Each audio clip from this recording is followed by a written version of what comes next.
Now, reporting from Los Angeles, Val Zavala. We've all seen the pictures of homes sliding down hillsides, going up in flames, shaken off their foundations. Natural disasters are part of life here in Southern California. But today, the biggest threat to homes and families is not natural, it's financial. Foreclosure is becoming a way of life in Southern California, with repossessed homes now dominating the real estate market. 1 in 2 homes sold last month had been repossessed. Or to look at it another way, 700 families lose their homes every day. One of the hardest hit areas is the Inland Empire.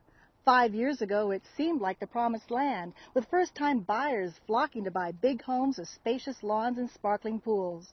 But what do foreclosures look like? What's left behind? Correspondent Lisa Ling takes us to an area along the I-15 we're calling Foreclosure Alley.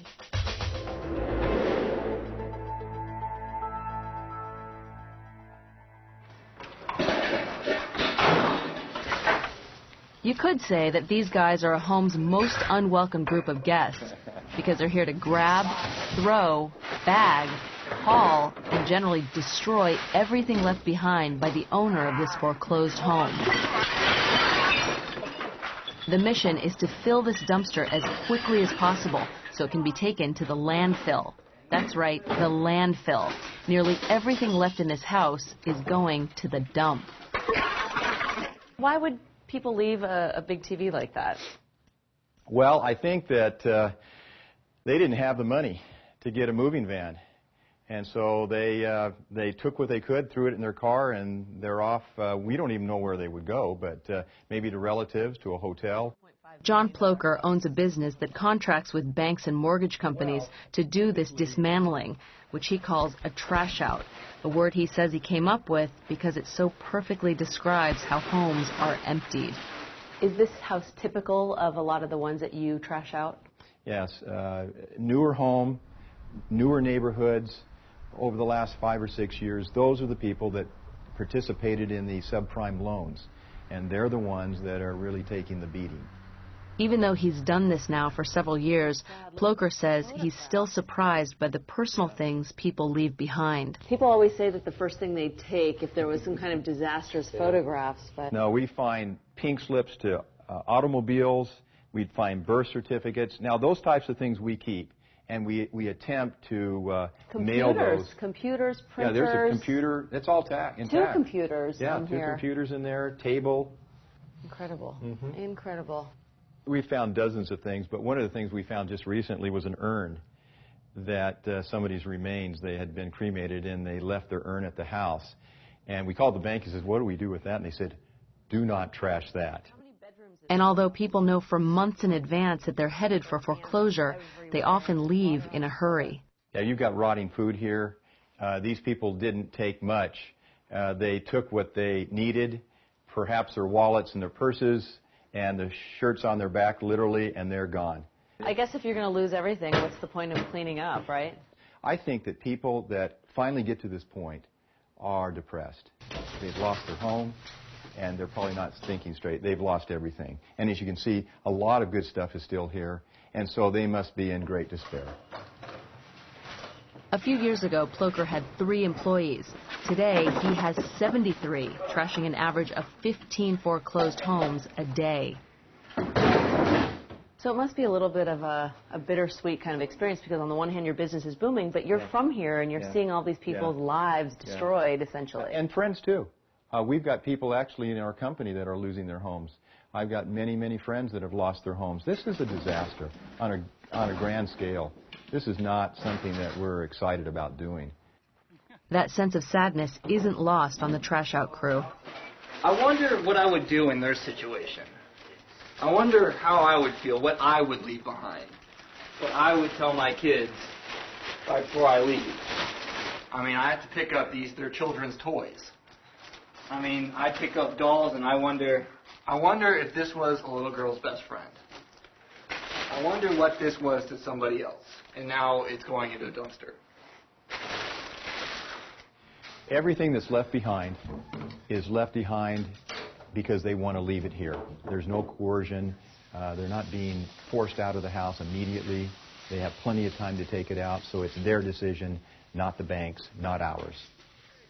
Ploker says he's tried and tried to donate everything to charity because it makes ecological sense and would cut what he pays in landfill fees. $16.99. Now it's worthless.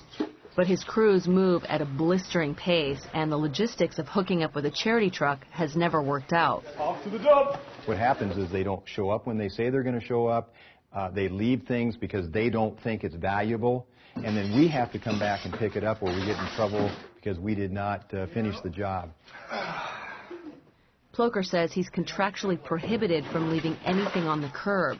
Every house has to be left ready to sell, so crew members are encouraged to keep anything they like, so long as they can carry it off the job that day. It's a very nice lamp. Want to take that? I don't know where to put it. Oh, let me take that. So it's been 4 hours. The place is totally trashed out. This is all that's left, and it's our stuff. Anybody want the end table? Nobody wants to take it home? I don't think so. It's already been cleaned. Even the guys that are seasoned in this business, I think it's caused them to think, how could this happen? And we're just seeing all kinds of things happen that I don't think we would have thought were possible. And it might not seem possible to spray paint a lawn, but here's Matt Larson, who started a company to do just that. This is the paint I use. It's biodegradable, and this is why it's safe to use on lawns. It's actually made for the turf. And mix it with water, and your lawn will grow with it on. He says dead grass is a dead giveaway that a home is in foreclosure. A realtor is paying Larson $120 to paint this lawn and to make the problem go away. I just give the house instant curb appeal, so it just makes the whole neighborhood look a lot nicer. No matter which neighborhood you go to, the story's the same. Auctions, bank-owned properties, short sales, which is when an owner owes more than the house is worth. About every third house is foreclosed right past the golf course, right down in the golf course area down there. There's 2 or 3 this way, there's 3 this way, and there's like 5 across the street that are foreclosures. Yeah. All right, well, there are some foreclosures right down the street over here. There's another one in this general area over there, and we've got a couple more right up the street. So we have an auction, a short sale, bank-owned, 2 more foreclosures, another foreclosure down here, and another, I believe, a short sale. Carrie and Dave Almagrande live on a cul-de-sac where every other house is vacant. 3 years ago, their accountant urged them to buy property to get the tax write-off. We paid $399 for it, and it's worth now, I think the house down the street is going for about $180. Yeah, we lost. So it makes me feel like I made a really stupid decision. Is that yummy? Been really sad. It's getting to be like a ghost town around here. So it's sad to see your friends and neighbors leave and every other house empty. And it's scary too at the same time, you know, that it's happening to so many people and oh my goodness, and could possibly happen to us someday too. I know I'm just losing everything on, you know. I could do a lot with my $3,100 a month than to put it into a place that is not worth $1,000 a month. We have a saying, you know you're in trouble if the lawn is brown and the pool is green. Fred Lopez is a code enforcement officer in Lake Elsinore. I'm checking the address on this property right now, and it's currently showing that it is bank-owned.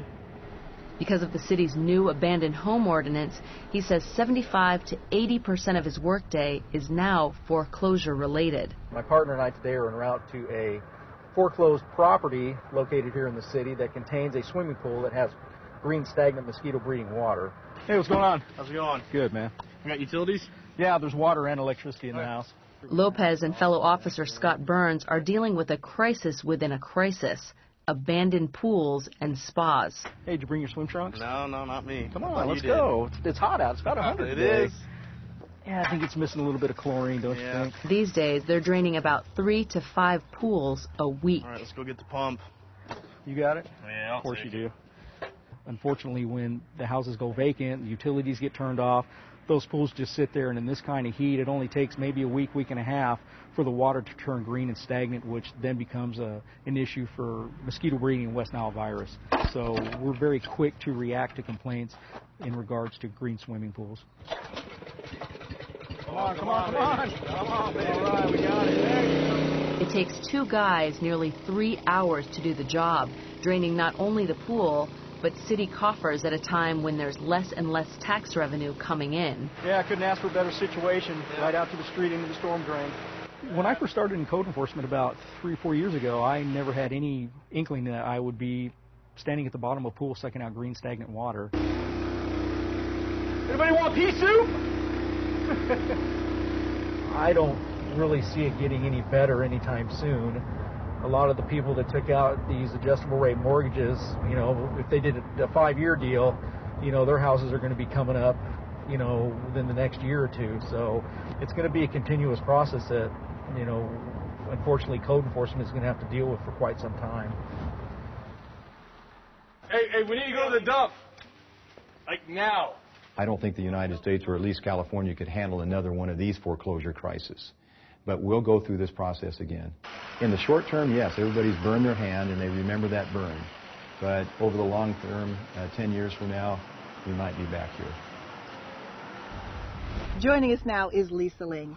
Lisa, we see bad economic figures all the time, but they just don't prepare us for the scenes that you showed us. It certainly didn't prepare me. I mean, it really is devastating, and California has been particularly hit. Places like the Inland Empire, which are relatively new communities. A lot of these houses just sort of sprung up within the last 8 years.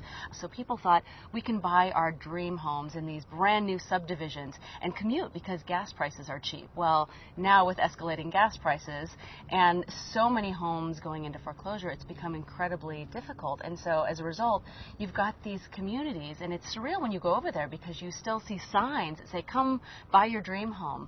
But a lot of these developments have just been stopped in their tracks. I mean, you go there and it's like a movie set. These huge communities that have started to build and just they're completely vacant now. Lisa, thank you. Thanks.